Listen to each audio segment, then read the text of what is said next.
Fun facts. My name is Prachi. The average commute time per day for the city of Toronto is 96 minutes. And you're watching a video on how I do my makeup on my commute every day.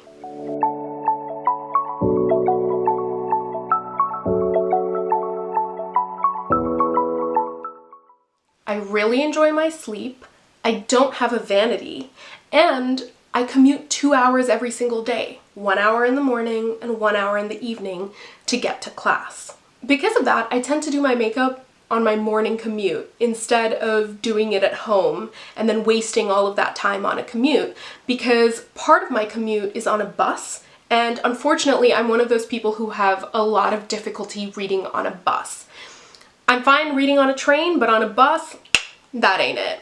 So usually what I tend to do on a bus is just put in my headphones, listen to music, and then put on my makeup. And then usually by the time I get on the subway, I just kind of do like the last 1 or 2 steps that maybe require some stops, and then I spend the rest of my time doing my school readings or flashcards for Spanish or something along those lines. So what I tend to do is I just sort of tend to pick makeup for a set time period, maybe a week or 2 weeks, and I put them in these 2 makeup bags. This holds the bulk of my actual makeup products, and then this one is where all of my brushes, lip liners, eyeliners, like thin, slender things go. I put both of these bags in my backpack or in my purse, and then most of the time I just do my makeup on a commute. And I do my makeup on a commute so frequently, like every single day for the last probably 2 or 3 years, that I've kind of gotten it down to a science. And what I'm going to show you today is sort of this bare bones look that I'm able to achieve that makes me look really put together and ready for class with sort of a minimum amount of products. It takes, on average, something like 10 to 15 minutes. Now the video that I'm about to show you is a little bit longer than 15 minutes because I'm like holding products up, but usually this takes around 15 minutes to achieve, and it's just like a realistic makeup routine that makes me look like I tried really, really hard, but I actually didn't. So ironically, although for a lot of people a bright lip would be something that's perceived to be like high maintenance or high effort, for me it's like the ultimate low effort. How you know I've tried is by the measure of my eyeshadow. If I have an intricate eye look, that's how you know I really actually had the time to do my makeup today. Either I decided I was going to use the entire hour of my commute to do my makeup, which I have done before, by the way. You know, I do on occasion, just to feel good or to experiment, use my entire time on the bus and my entire time on the subway, like the full hour, to do a complicated and beautiful makeup look. And that's really what I mean by I construct these bags so that I'm able to get a wide variety of looks, because not only is there the red lipstick that I'm currently wearing in this bag, but there's also a mini eyeshadow palette, a nude lipstick, and a My Lip But Better lipstick. And I'm able to construct then a range of looks from a very smoky eye and a nude lip to sort of like a more everyday, I've used some eyeshadow colors and a My Lip But Better, to this sort of very bold statement lip, little bit of shimmer on the eyes type of look. So what I've shot for you today is what I like to call my low effort, high impact look. And I picked this because this is really, really fast, really, really easy to do, but it makes me feel really pulled together and professional, and that's kind of what I need right now because I'm in the middle of writing a very important paper for my international law class on whether America is in violation of international law with the way that it treats asylum seekers from Central America. And I've been kind of doing research and writing in my pajamas and no makeup, and getting myself motivated has been a little difficult. So I showered, I'm in proper clothes, and I threw on this very quick look to seem super put together, and now I'm gonna tackle that essay. So without any further ado, let's get it. Alright, so apologies for the shift in lighting. I was filming this while the sun was setting, so it's a very interesting mix of warm and cool, but I never have optimal lighting on my commute anyway, so it's okay. Now the first thing I'm pulling out, I'm just indicating that I always try to pack something with a decent sized mirror because that's what I have to work on once I'm on the bus. Now, for reference, I tend to do all of my skincare and put on sunscreen before I leave the house. So what ends up happening is just the actual makeup steps.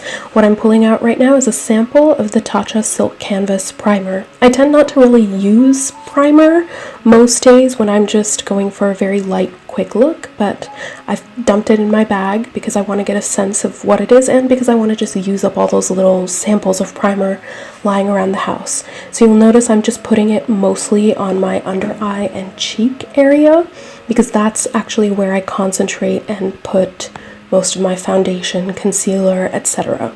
The way my makeup generally works is I just sit with my backpack in my lap and these two bags sort of in my backpack. Right now what I'm rummaging around for is some kind of spot concealer.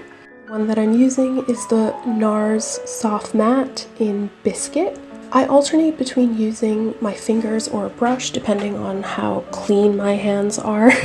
Right now I know that they're clean, so I'm using my fingers. When I'm on a commute, I tend to kind of maybe use one of the brushes, and I'm going to alternate and show you.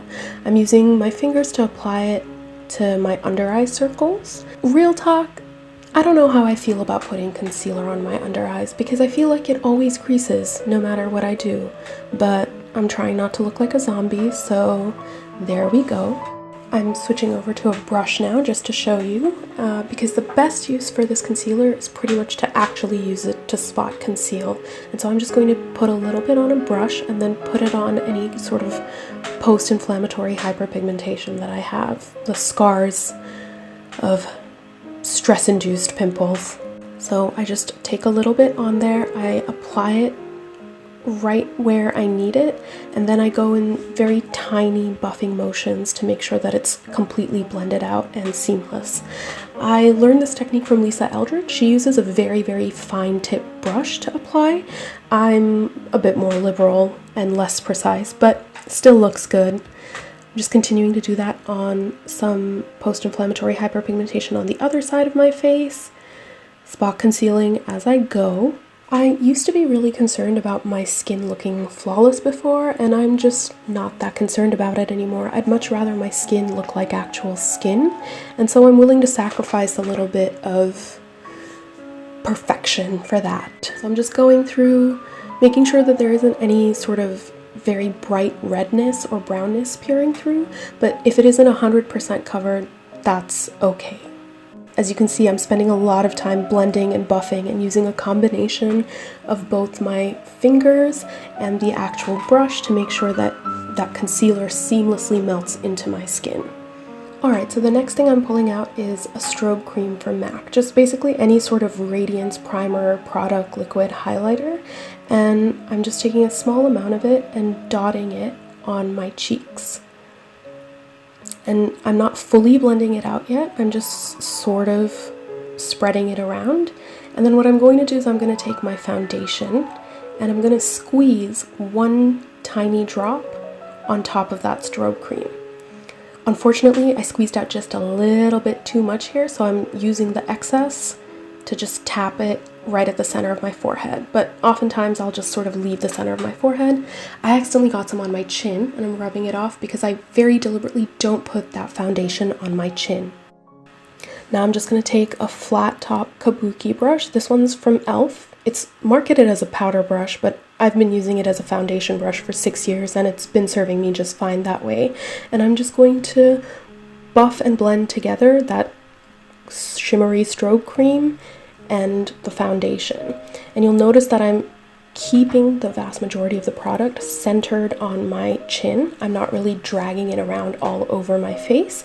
I'm just blending it around on my chin, towards my nose area, and then up onto my temples. Same thing with the forehead. I'm keeping the product relatively close to the center of my forehead and very deliberately not blending it outside to the perimeter of my face because that's darker than the rest of my face, and if I put that lighter foundation all on the outer edges, it ashes me out. That's the exact reason why I also don't put anything on my chin, because my chin is just darker than the rest of my face, and so if I put that same color foundation on my chin, it looks unnatural. Now the very next thing I'm going to put on is the statement piece. For me, that's the lipstick, and I'm doing that first before I add any color cosmetics because I want the lipstick to guide how much is too much for the rest of my face. So depending on how intense and vibrant this lipstick looks, I'll adjust and apply blush, eyeshadow, brows, eyeliner accordingly. So because the lips are the statement, they're going on first as a litmus test. The color I'm currently using is Clinique's Icon Pop. And now that that's on my face, I'm going to be able to gauge how much blush to put on, how much highlight, how dark my eyeshadow should be, how thick my eyeliner should be, how dark my brows should be. Alright, now that that's done, the next step is bronzing or contouring. I'm using the Balm's Bahama Mama bronzer, which is actually a really cool tone bronzer. And because of that, I don't use it to bronze so much as to contour, so I don't use it to add life back to my face. I only use it to contour. And I have a really round face, so if I actually try to contour my cheeks, it just looks crazy. Like, it looks like you put dirt on a brown M&M. It's not a great look. So instead, I only use it on my jawline. As you can see, I'm just using an angled powder brush, also from e.l.f., to just get that on there. Pretend like I have a jawline and I'm not just a completely round M&M of a face. Is it successful? I don't know, but psychologically it makes me feel better and like I've done something, so I'm just doing that. And then I'm just using whatever's left on the brush to go around the rest of my face. Now it's blush time. Blush, honestly, my crippling weakness, my favorite step. I love it so much. The one I'm using is just a peachy color by Burt's Bees, and I'm using a blush brush by Real Techniques and just applying some of it. I have a whole bunch of different techniques for applying blush. Because I didn't have a bronzer or anything to sort of warm up my face today, I'm putting the blush relatively low on my face. I tend to go much higher and put it on my actual cheekbone, but because I don't have any bronzer, I'm using the blush almost like I would a bronzer, putting it on the lower part of my cheeks. Now the camera always wants things to be super intense, but I'm going off of real life and I'm just constantly gauging, based off of my lip color, how much blush should I be adding or not. How much color is too much color. Next is highlighting. A lot of people use fan brushes or smaller highlight brushes. I don't. I use the same Real Techniques blush brush, wipe the highlight on, tap off the excess, and then start applying it all over my cheek. And initially I do a sweeping motion at the top of my cheekbone, but then I start going in these circular motions, as you can see, to really buff that highlighter in. And I spend a lot of time just sort of buffing and blending this highlight in, so that there isn't a clear demarcation. There's no line that shows where the highlight begins or ends, and instead there's a wash of glow all over my cheek to try and achieve that highlight look I talked about when I was discussing my makeup collection. Doing the same thing on the other side, where lots of circular motions, lots of buffing. The really interesting thing about this highlight from Nars in particular is that the more I buff it in, the more it looks kind of wet and like glass. But quite frankly, I've used this technique with a whole bunch of other highlights that I own, and because I don't own anything particularly glittery, that's not my style, it works for most powder highlights. Here I'm just adding a little bit more product to get a little more of an intense shine, and then just using the residue of what's on my brush to wipe down the bridge of my nose. This way I'm not actually putting a whole bunch of highlight on my nose, but whatever's left gives it a little bit of a shine and a sheen. Okay, now we're moving on to the eyes. And on the days when I'm just feeling kind of like, ugh, whatever, I will actually often just skip eyeshadow entirely, but I will usually take my blush color or my bronzer. In this case, I'm going with my blush because the bronzer, as I've stated, is a little bit too cool toned. And then I'm just going to use a blending eyeshadow brush from MAC to just put some blush in my crease. So add a little bit of definition, add a little bit of color, but because I'm using the same blush that I used on my cheeks, it stays monochromatic and in the same family. It's not as intense. I'm also going to take a little bit of the highlight and just pop it into the inner corner. And because I'm using the same products that I also use on my cheeks, I find that it sort of pulls the look together and gives it a sense of harmony. Now, if I'm really feeling minimalistic, this is it. Like, I would just leave it here, but today I'm going to add in a little bit of an eyeshadow. That's the Chanel Illusion d'Ombre. It's a cream eyeshadow, and it's just like a bronzy color. The name is Mirage, and I'm just putting some of it on my fingers and applying it onto my eyes, just rubbing it all over there to give my eyes a little bit of a gloss or a sheen. In a pinch, I sometimes just use my highlight all over my lid and my blush in my crease. Sometimes I don't, as I said, put any shimmer on there at all, but since this was in my bag, to just elevate the look slightly, I'm putting it on. And then I realized I lost a little bit too much of the blushy look, so I'm just adding a bit of the blush back into the crease. Next up is brows. I'm just using a eyebrow pencil from Tony Moly in like a grayish color. I don't use those really fine tip pens like from Anastasio. I like to use the ones that look a little bit more angular, like a triangle or a thin slice. Okay, so I learned this technique from Lisa Eldridge, and what I do is I brush my brow hairs all the way up, and then using that, I decide where the bottom part of my brow should go, and I fill in that line. And then I brush my brow hairs all the way down and do the same thing. Figure out where there are gaps and where the line of my brow should be. Then I brush them kind of just in a normal fashion and then fill in any bald spots before using the spoolie to just blend. And so I'm doing the same technique on the other side. I'm brushing up, figuring out where the lower border of my brows should go, then drawing that in, then brushing downward, figuring out where the border of my upper part of the brow should go, and then drawing that in with fine strokes, and then brushing my hairs normally, and then filling in any spots that I think should be filled in my arch. And then, of course, as one always should, to not look crazy, I use the spoolie to very carefully comb through and blend so that there are no harsh lines and it doesn't look like I have weird lines or strokes or anything defined. It just looks like I have a slightly denser brow than I did when I started. The next product is eyeliner. This is a very cheap and affordable one from Essence. It's waterproof and liquid. I always start off trying to apply the thinnest line possible, just adhering very closely to my eye shape. No wings, nothing particularly thick, because I want the centerpiece of the look to quite obviously be the lip. However, I find that applying a very thin line of eyeliner on my upper lash line only just sort of opens my eyes up and defines them a little bit more. I tend to do this step either when the bus is stopped, but I also frequently do my eyeliner during the subway stops, and it usually takes one stop per eye, and I usually have 8 to 10 subway stops to go, so this is something I tend to do more on the subway. And of course, as per usual, one line is slightly thicker than the other. So I'm just going to go back to my right eye and slightly thicken the center of that line up so that it matches. But to be real with you, my eyes are asymmetrically shaped, so I spent years trying to perfect the art of even eyeliner, and then realized that if my eyeliner is perfectly even, it makes my eyes look super uneven because my eyes themselves aren't perfectly symmetrical. When I feel about satisfied with it, I move on to the next step, which is mascara. In this case, the one that I'm currently using is by Maybelline. It's the Lash Stiletto.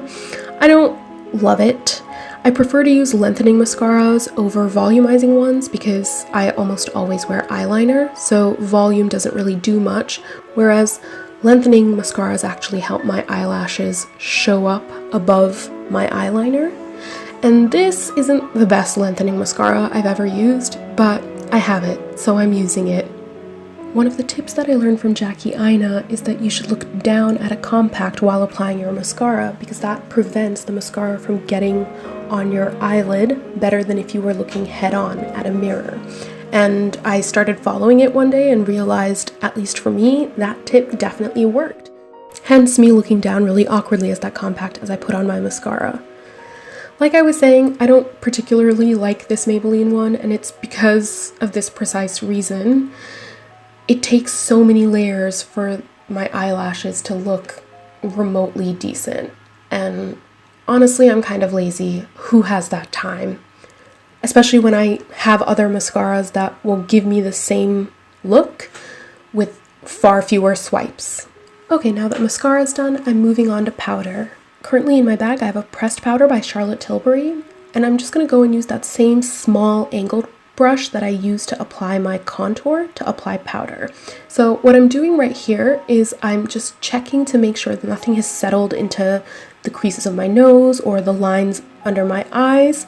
And once I've ensured that there's nothing creased, I'm just going to take a little bit of that powder. It generates so much fallout. So I tap the fallout back into that pan because it was super expensive, and I pat it really carefully just at the very center of my face, at the edge of my nose, under my eyes, as you're able to see right now. And instead of sweeping it, I pat it to make sure that the product actually goes on my skin. And then I'm also going to put some right at the very center of my forehead because that's where I don't want to be shiny. I don't put powder anywhere on the sides of my face, on my cheekbones. I just keep it right down the center. Lastly is setting spray, which that is not MAC Fix Plus. It is just a toner that is in a mini Fix Plus container. And I've been using it as a setting spray, meaning just to remove anything powdery as a last step of my makeup. So I'm just making sure it's dry. I'm just pulling out my compact to make sure I don't have a splotch of water anywhere, and that's it. Now, because this lighting situation is not the greatest and this camera is a little further away, I'm just inserting a little clip from the front camera of my phone so you get a real sense of what the look is. This is a much more accurate sense of the full look. As you can tell, my skin doesn't look flawless, poreless, or perfect, but it does look just like I have very good skin, and that's the vibe. Now I'm just being silly and trying to do some Instagram model Vogue poses and being ridiculous. And this is the effect with glasses for days when I don't wear contacts. It's a good look. Alrighty, that was everything from me. Now, I'm gonna go tackle my research paper, but before I do, I would just like to wish that even if your upcoming week is messy and filled with imperfections, that you're still able to create and experience some truly beautiful moments. Bye!